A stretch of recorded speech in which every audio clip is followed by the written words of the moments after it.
একটি পরিপূর্ণ ভালোবাসাময় সংসার, যেখানে ছিল এক আকাশ পরিমাণ সুখ, এক সমুদ্র পরিমাণ শান্তি, সাথে ছিল ভালোবাসা, ভালো লাগার যত্ন। কিন্তু সেই ভালোবাসাময় সংসার কি ঠিক থাকবে? একটা দমকা হাওয়া সব শেষ করে দেবে না তো? আসসালামু আলাইকুম, কেমন আছেন সবাই? আশা করছি সবাই অনেক ভালো আছেন। আলহামদুলিল্লাহ, আমি অনেক ভালো আছি। আমি আজকে আপনাদের একটি গল্প শোনাবো। আসলে এটি গল্প বললে চলে না, আমাদের এই বর্তমান সমাজে এসব ঘটনা খুব অহরহই ঘটে থাকে। সেই প্রেক্ষিতেই আমি আপনাদের একটি ঘটনা শোনাব। চলুন শুরু করা যাক।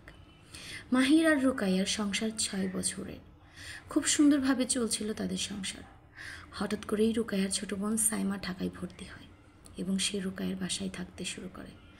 সাইমা ছিল খুবই চালাক, স্বার্থপর এবং মিথ্যাবাদী একটা মেয়ে। মাহিরকে অনেক সুন্দর করে দুলাভাই বলে ডাকত। মাহিরকে নিয়ে বাজারে যেত, বিভিন্ন জায়গায় বেড়াতে যেত। প্রথমে রুকাইয়া ভাবত শালিকা আর দুলাভাইয়ের মধ্যে একটি বন্ধুত্বপূর্ণ সম্পর্ক গড়ে উঠেছে, এটা তো ভালো। কিন্তু এটাই ছিল রুকাইয়ার জীবনের সবচাইতে বড় ভুল, কারণ ঘি আর আগুনকে কখনো একসাথে রাখতে নেই। ধীরে ধীরে সে খেয়াল করলো মাহির প্রায়ই সাইমার যে কোনো বিষয়ে খুব বেশি আগ্রহ দেখাচ্ছে। সাইমা রান্নাঘরে এসে তাকে সাহায্য করার বাহানায় মাহিরের সাথে বসে বসে গল্প করছে। আবার সাইমা ওর বোন ও দুলাভাইয়ের যে কোনো বিষয়ের মধ্যে এসে ঝামেলা পাকাচ্ছে।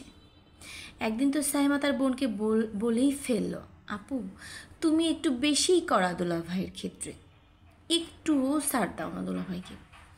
সেই দিন রুকায়া শুধু ফ্যালফ্যাল করে তাকিয়েছিল সাইমার মুখের দিকে, কিছু বলতে পারেনি। একদিন রুকায়া রান্নাঘরে রান্না করছিল, তখন মাহির বাইরে থেকে এসে সরাসরি সাইমার ঘরে চলে যায় এবং তাদের দুজনের দিকে চোখের চাহনি এমন ছিল যেন দুজন দুজনের প্রতি এক আকাশ পরিমাণ মুগ্ধতা নিয়ে তাকিয়ে আছে। সেই মুহূর্তে সাইমা মাহিরকে জড়িয়ে ধরল এবং বলল, দুলাভাই আপনি ছাড়া আমার কিছুই ভালো লাগে না। আপনাকে দেখলে, আপনার কথা শুনলে আমার অনেক ভালো লাগে দুলাভাই, আমি আপনাকে অনেক ভালোবাসি। সেই মুহূর্তে রুকায়া এই দৃশ্য দেখে স্তব্ধ হয়ে গিয়েছিল। চোখ মুছে ঘর থেকে বের হয়ে যাওয়ার সময় শুধু একটা কথাই তাদের বলেছিল, তোমরা জানো তোমরা কি করছো। তোমাদের এই কাজ শুধু আমার নয়, সবার সম্মান ধ্বংস করবে। আমি তোমাদের অনেক বিশ্বাস করেছিলাম, তোমরা আমার বিশ্বাস নিয়ে খেলেছিল। তখন মাহির তাকে থামিয়ে দিয়ে বলল, রুকাইয়া আমি সাইমাকে অনেক ভালোবাসি, আমি ওকে বিয়ে করতে চাই।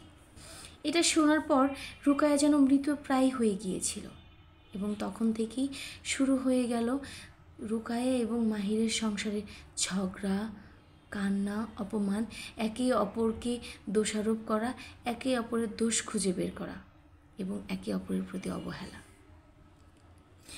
এভাবে আস্তে আস্তে চলতে চলতে একটা সময় রুকায়া তার আত্মসম্মানকে বলি না দিয়ে মাহিরকে ডিভোর্স দিয়ে দিল। আর সাইমার কি হলো? সাইমা চলে গেল গ্রামে এবং তাকে তার পছন্দের মতো বিয়ে দিয়ে দেওয়া হলো।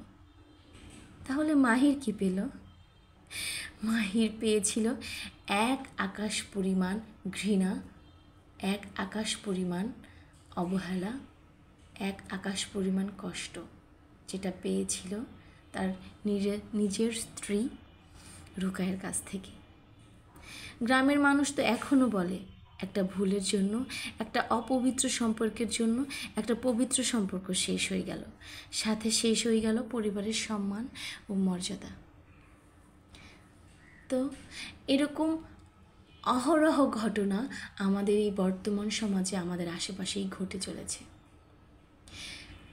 কিছু নিকৃষ্ট মন মানসিকতার মানুষ রয়েছে আমাদের এই সমাজে, যারা এই অনৈতিক সম্পর্কগুলোকে ভালোবাসা হিসেবে চালিয়ে দিয়ে যায়। তারা বুক ফুলিয়ে বলে, আমি অমুককে ভালোবাসি, আমি তমুককে ভালোবাসি, এটা আমার ভালোবাসা। আদৌ কি তাই? এটা কি সত্যিকার অর্থে ভালোবাসা? আমাদের প্রত্যেকেরই সচেতন হওয়া উচিত এই সম্পর্কগুলো নিয়ে। আমাদের এই বর্তমান সমাজে এমন কিছু সম্পর্ক আছে যেগুলোকে আমাদের সঠিক নজরে দেখা উচিত, যেগুলোকে নিয়ে আমাদের একটু সচেতন হওয়া উচিত, সবাইকে একটু বোঝানো উচিত।